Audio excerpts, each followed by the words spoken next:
Hello friends, welcome back to my channel Gyan Sankalp. तो friends, आज हम पॉलिटिकल साइंस के most important most expected 50 questions करने वाले हैं, जो आगामी कोई भी आप एग्ज़ाम दे रहे हो, अगर आपका सब्जेक्ट पॉलिटिकल साइंस है तो ये काफ़ी आपको हेल्प करेगा। इसमें पॉलिटिकल साइंस के सारे सब यूनिट से हैं और जैसे जैसे टॉपिक है उसी हिसाब से आपको क्वेश्चन, जैसे राजनीतिक सिद्धांत का एक साइड से मिलेगा, फिर आपको कंपैरेटिव का, फिर पब्लिक हेल्थ सबका मिलेगा। ठीक है, तो इससे आपको अपने जो भी एग्ज़ाम में देना चाह रहे हो आप, उसमें सिलेबस तो मोर और लेस सेम ही रहता है। ये यूजीसी नेट के सिलेबस के अकॉर्डिंगली इसमें क्वेश्चन है। तो ठीक है, स्टार्ट करें। अगर किसी भी स्टेट का पीजीट या असिस्टेंट प्रोफेसर का दे रहे हो तो उसमें भी आपको काफ़ी हेल्प करेगा। ठीक है, स्टार्ट करते हैं आज का क्लास। अगर चैनल पे पहली बार आए तो प्लीज़ चैनल को सब्सक्राइब कर ले, और जब सब्सक्राइब करें तो बेल आइकन को भी प्रेस करें, ताकि जब भी मैं आगे वीडियो डालूंगी तो आपको नोटिफिकेशन मिल जाएगा। देखिए, आज की क्लास का फर्स्ट क्वेश्चन है। देखिए, निम्नलिखित में से कौन सा प्लेटो के रिपब्लिक का प्रधान पात्र नहीं है। ठीक, प्रधान पात्र जो रिपब्लिक लिखे उसमें कौन कौन से पात्र, तो पॉलीमार्कस है, उसमें एंडीमेंट्स है, ग्लूकोन है, प्रोटोगोरस नहीं है। Option C is the right answer. अगला है मैच द फॉलोइंग है। एक तरफ लेखक है और दूसरे साइड उनकी बुक्स है। देखो, ए आर ब्लांस्टर है, सी बी मैकफर्सन है, सी पैटमैन है, डी हेल्ड है। तो आपका सबसे पहले हम करेंगे पैटमैन का होगा पार्टीशन, पी से पैटमैन, ए का सी, एक मतलब सी में फर्स्ट होना चाहिए। ठीक है, इसे ही से हम कर ले तो फिर देखते हैं। मैं सारा मैच करती हूँ। देखो, ए आर ब्लांस्टर है डेमोक्रेसी के। देखो, इस तरह के क्वेश्चन में क्या है, आपको जो आता है सबसे पहले आप उसको मैच करो। कभी कभी तो एक से ही हो जाता है, जैसे इस क्वेश्चन में मुझे एक से ही मैंने कर लिया, बट कभी कभी दो से मैच करना पड़ता है। दो आपको आएगा तो बिल्कुल ये सही हो जाएगा। मैक्सफर्सन का आपने कई बार बुक है, रियल वर्ल्ड डेमोक्रेसी है उनका, रियल वर्ल्ड ऑफ डेमोक्रेसी, तो बी में 3 हो जाएगा। पैटमैन, पी से पैटमैन और पी से पार्टीशन एंड डेमोक्रेसी, ऐसे याद रखना। डी हेराल्ड का, ये सारे डेमोक्रेसी से रिलेटेड थिंकर्स हैं, उनकी बुक है। तो डी हेराल्ड की क्या हो गई, डेमोक्रेसी। ठीक है, डी से डेमोक्रेसी। ठीक है, याद रखना। अगला है, मैकफर्सन के मार्क्स के लेखों का आरोह क्रम में सही मतलब आरोह क्रम में लगाना है। ठीक है, आरोह क्रम में। कभी कभी क्वेश्चन में अब आरोह रहता है, कभी अवरोह रहता है, तो असेंडिंग और डिसेंडिंग आपको पता होगा ना, उस हिसाब से लगाना है। ठीक है, क्वेश्चन को बिल्कुल सही से पढ़ना। कभी कभी आते हुए क्वेश्चन हम असेंडिंग को डिसेंडिंग में लगा देते हैं, तो इसका राइट आंसर हो जाएगा ऑप्शन नंबर सी। कैसे कैसे देखते हैं। थीसिस ऑन फ्योरबाख है 1845 में। पोवर्टी ऑफ फिलोसफी है 1847 में। कम्युनिस्ट मैनिफेस्टो 1848 में, ये तो कई बार आप ये बुक आती है। और contributions to the critique of political economics, ये इस सब में सबसे बाद में 1859। इस हिसाब से आपका सही आंसर हो जाएगा। इसको आप स्क्रीनशॉट ले सकते हो, इनकी बुक आती ही आती है। कोटेशन है फिर, देखिए, प्रत्येक व्यक्ति के पास न्याय पर संस्थापित अनुलंघनीय होती है, जो संपूर्ण समाज का कल्याण भी दबा नहीं सकती। तो ये रॉल्स का एक बार मैं फिर से बोल दूं, प्रत्येक व्यक्ति के पास न्याय पर संस्थापित अनुलंघनीयता होती है, जो संपूर्ण समाज का कल्याण भी दबा सकती है। तो ये जॉन रॉल्स का कोटेशन है। उपयोगितावाद के संस्थापक, तो ये तो वेरी इजी क्वेश्चन, बेंथम है। उपयोगितावाद और संशोधन करके उपयोगितावाद किसने लाया था, जो जेरेमी बेंथम के शिष्य भी थे, जेम्स मिल।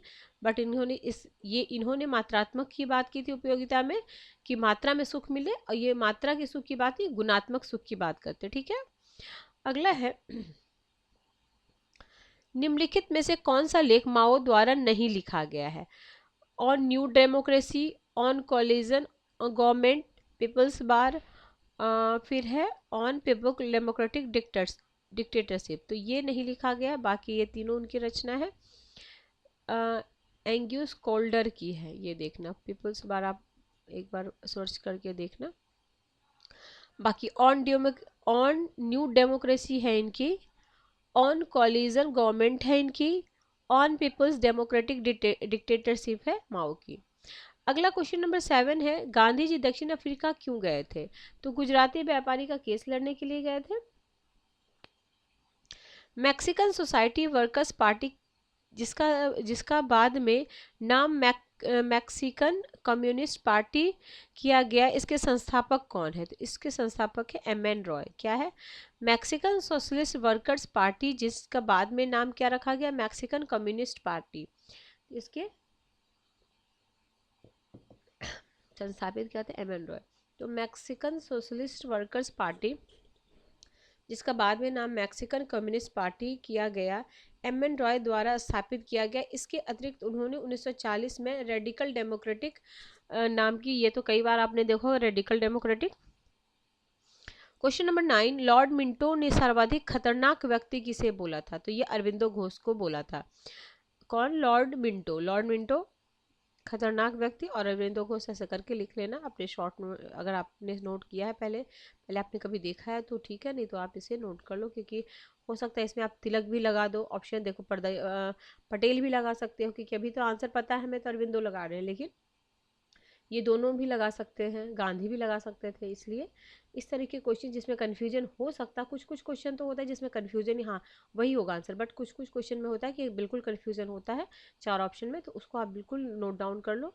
इजी क्वेश्चन होते भी कभी कभी गलतियां हो जाती है। अगला है, निम्नलिखित में किसने आभासी और कृत्रिम प्रेशर ग्रुप के बारे में बात की है? तो ये क्या है? जॉन ब्लांडे, जॉन ब्लांडल ने किया था। Option A is the right answer. अगला क्वेश्चन है, फिर हमें मैच करना है, और उनके विचार है, थिंकर्स हैं, उनके विचार है। कार्ल मार्क्स है, चार्ल्स जॉनसन है, टेड गर है, बैरिंगटन मूर है। ठीक है, तो इसका जो राइट आंसर होगा, देखो मैं इसका राइट आंसर ऑप्शन सी है, तो देखो मैच करती हूँ। ए का हो गया आपका 3।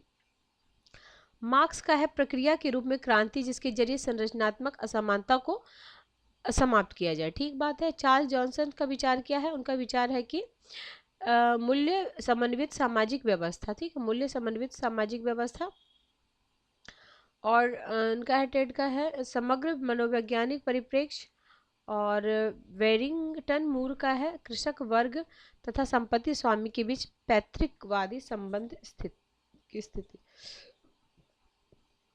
अगला है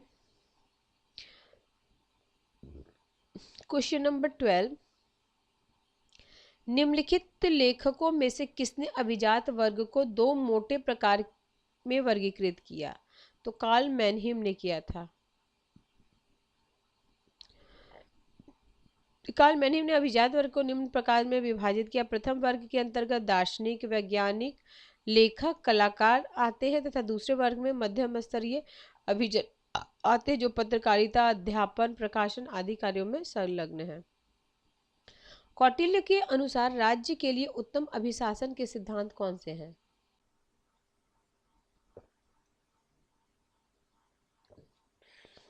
तो देखते हैं। देखिए, व्यक्तिगता का कर्तव्य के साथ विलय, आचार संहिता के साथ अनुशासित जीवन व्यतीत करना, कानून एवं व्यवस्था बनाए रखना। ठीक है, फर्स्ट, थर्ड। अगला है तुलनात्मक राजनीतिक और राजनीतिक विश्लेषण। देखिए क्या है कथन। कथन है, व्यवहारवादियों के लिए अस्पष्ट होने के बजाय गलत होना बेहतर है। कारण बोला, बजाय गैर प्रासंगिक रूप से यथार्थ होने के अस्पष्ट होना बेहतर है। ठीक है, फिर से एक बार मैं कथन बोलूं। देखिए, व्यवहारवादियों के लिए अस्पष्ट होने के बजाय गलत होना, जिसमें कोई आंसर नहीं दिया, देखो इस पर एक मिनट एक्सप्लेन कर। व्यवहारवादी एक व्यवस्थित अध्ययन के समर्थक है। उसी ने इसका उत्तर डी दिया था। अच्छा, ए सत्य है बट आर असत्य दिया है। ठीक है, ये देख लेना आप। A.F. ऑर्गेन्स्की द्वारा प्रकाशित राजनीतिक विकास की निम्नलिखित अवस्थाओं के आरोह क्रम में बताना। ठीक है, ऑर्गेन्स्की का क्या क्या है? आदिम राष्ट्रीय एकीकरण है, प्रचुरता, औद्योगिकरण है, राष्ट्रीय कल्याण है। तो सबसे पहले हो जाएगा आपका आदिम राष्ट्रीय, फिर औद्योगिक होगा, फिर राष्ट्रीय कल्याण होगा, फिर प्रचुरता। ठीक है, अगला है ये करना, सरकार का प्रकार और गुण, सैनिक शासन प्रणाली, वंशानुगत शासन, नकली लोकतंत्र, उदार लोकतंत्र। तो आदर पर आधारित होगी, जबरदस्ती पर आधारित तो सैनिक हो जाएगी, उदार लोकतंत्र के जैसे सर्वाधिक चुनाव परंतु सत्ता अल्पतंत्र के हाथों में, यानी नकली लोकतंत्र, सरकार की प्रक्रिया में विस्तृत स्वैच्छिक भागीदारी। तो इसका राइट आंसर डी का 4। तो डी का 4 लग रहा है, तो ए यही होगा ना। देखिए सैनिक में क्या हो जाएगा, जबरदस्ती, यही लगा दे तो वंशानुगत में आदर हो जाएगा, आदर। फिर नकली नौकरशाही, ये इजी था। अगला है आधुनिक समाज में समाजीकरण की प्रक्रिया की है, तो इसमें है विशिष्ट, सार्वभौम और यांत्रिक। ठीक।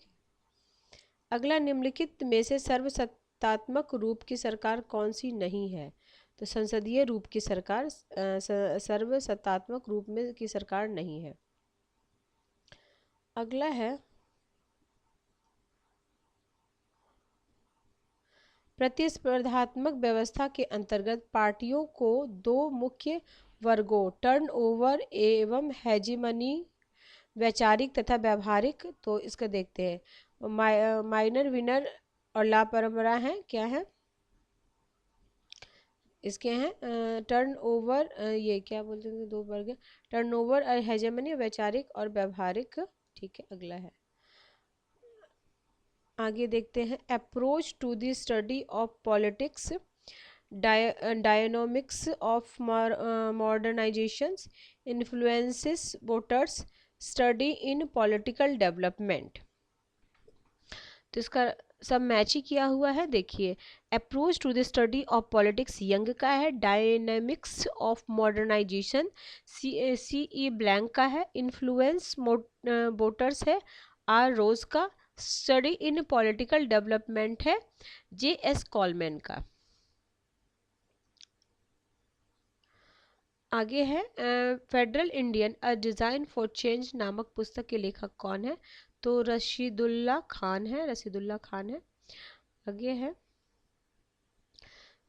सबऑल्टन उपाश्रित अध्ययन के क्षेत्र में पथ प्रदर्शक नुमा योगदान निम्नलिखित किसका है, तो ये है आपका रंजीत गुहा का।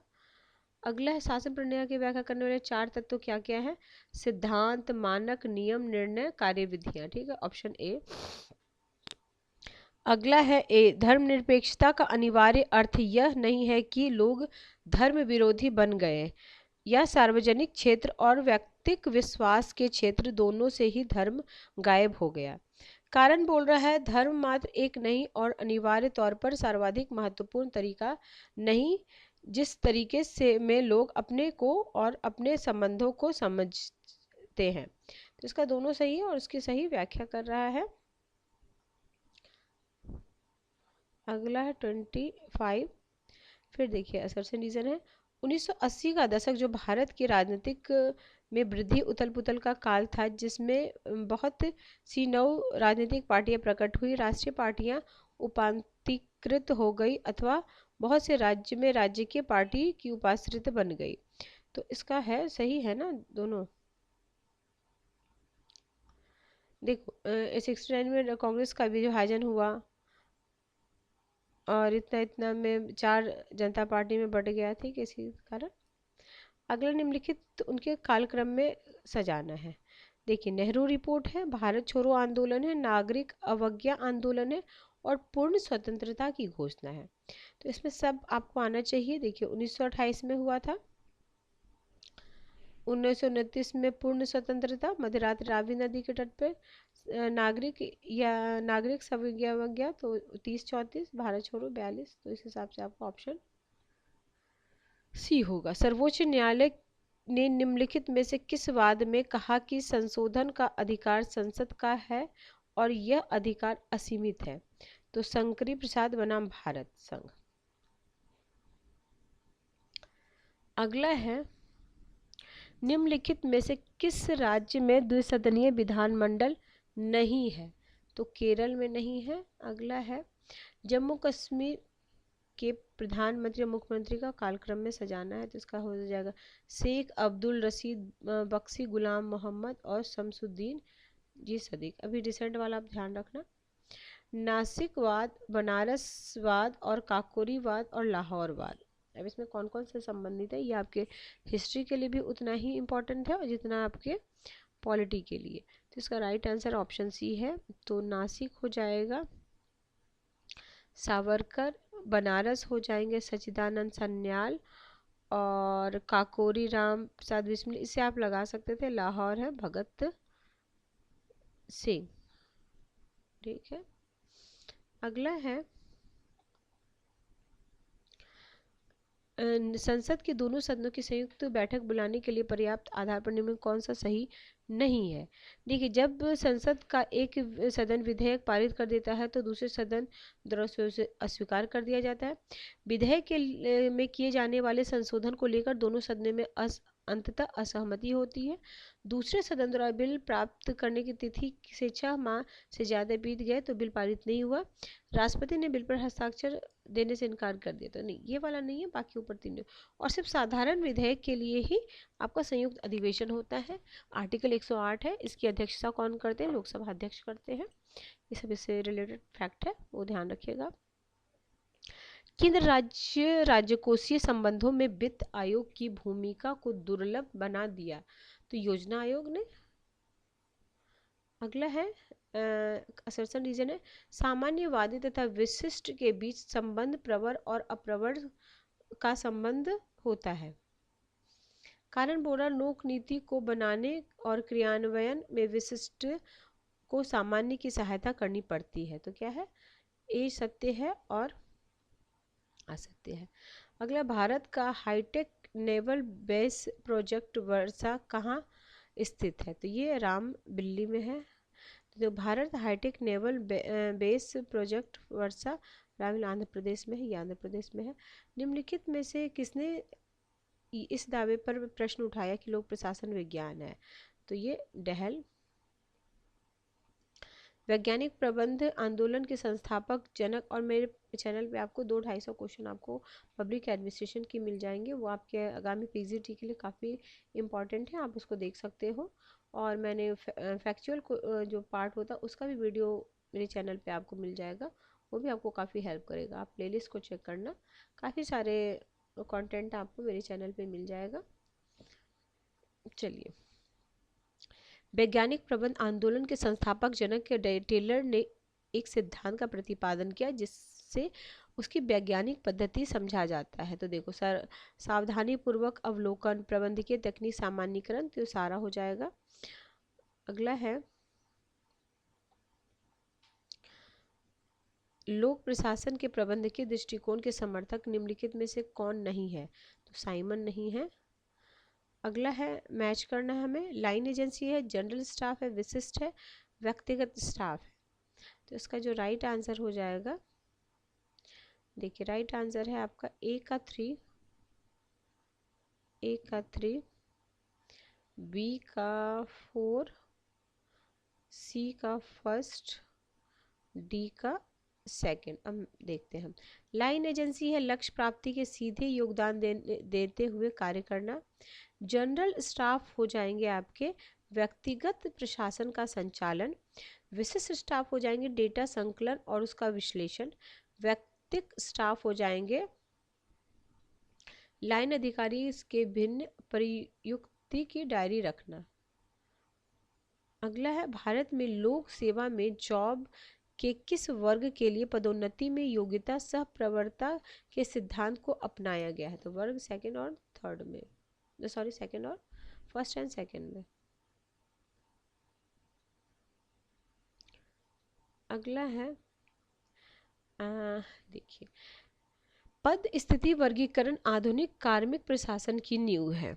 कारण बोल रहा, पद स्थिति वर्गीकरण सिविल सेवाओं में औचित्य स्थापित करने देता है। तो इसका क्या हो जाएगा, दोनों सही हो जाएगा है ना, क्योंकि लगा के आप पढ़ लेते।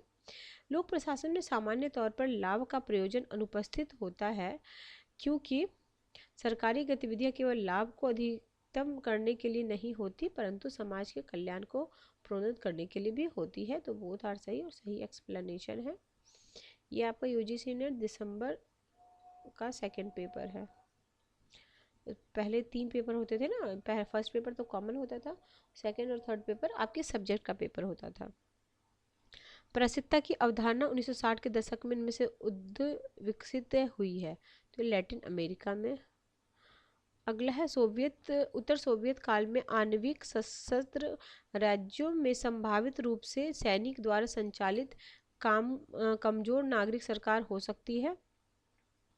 कारण है क्योंकि उनके पास नागरिक नियंत्रण का सकारात्मक विरोध क्रियात्मक अभाव है। तो ठीक है, दोनों सही है, सही एक्सप्लेन कर रहा है। एटम्स फॉर पीस निःशस्त्रीकरण योजना विश्व के किस नेता ने प्रस्तुत किया था?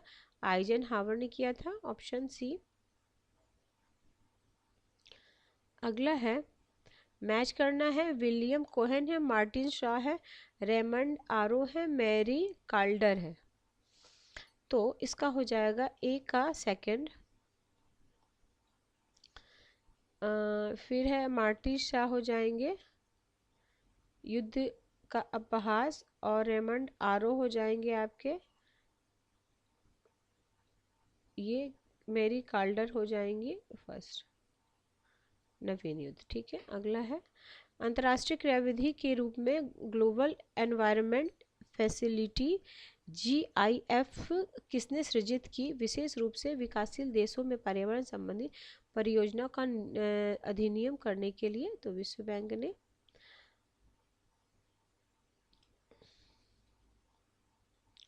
अगला, निम्नलिखित संधियों को उनके आरोह क्रम में करना है। UN चार्टर है, वेस्टफेलिया की संधि है, यूट्रेक्ट संधि है, पेरिस की संधि है। तो ये संधियाँ कब कब हुई है हमें देखना है, मैच कर देना है। तो देखिए, ये हुआ था वेस्टफेलिया 1648 में, यूट्रेक्ट संधि हुए थे 1713 में, पेरिस की 1783 और UN चार्टर तो 1945। इस हिसाब से ऑप्शन सी हो जाएगा आपका।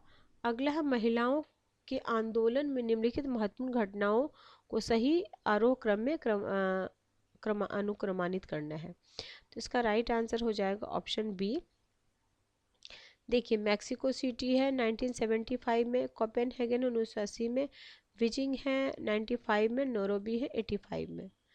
अगला है, भारत और नेपाल में संशोधित दोहरा करारोपण परिहार समझौता डबल टैक्सेशन अवॉर्डेड एग्रीमेंट कब हस्ताक्षर किया गया था? तो 2011 में। आज की क्लास का लास्ट क्वेश्चन है, निम्नलिखित में कौन से देश एशियन +3 में समाविष्ट हैं? तो यह चीन, जापान और दक्षिण कोरिया। ठीक है फ्रेंड्स, आज हमने 50 question most important most expected question किया, आपको काफ़ी हेल्प करेगा। तो ठीक है फ्रेंड्स, तो मिलते हैं हम नेक्स्ट वीडियो में। Till then bye bye. अगर किसी वजह से ये चैनल आपको हेल्प कर रहा है तो जरूर चैनल को सब्सक्राइब कर ले, और वीडियो पसंद आ रही है तो उसे लाइक भी करें। तो ठीक है, मिलते हैं हम नेक्स्ट वीडियो में। Till then bye bye.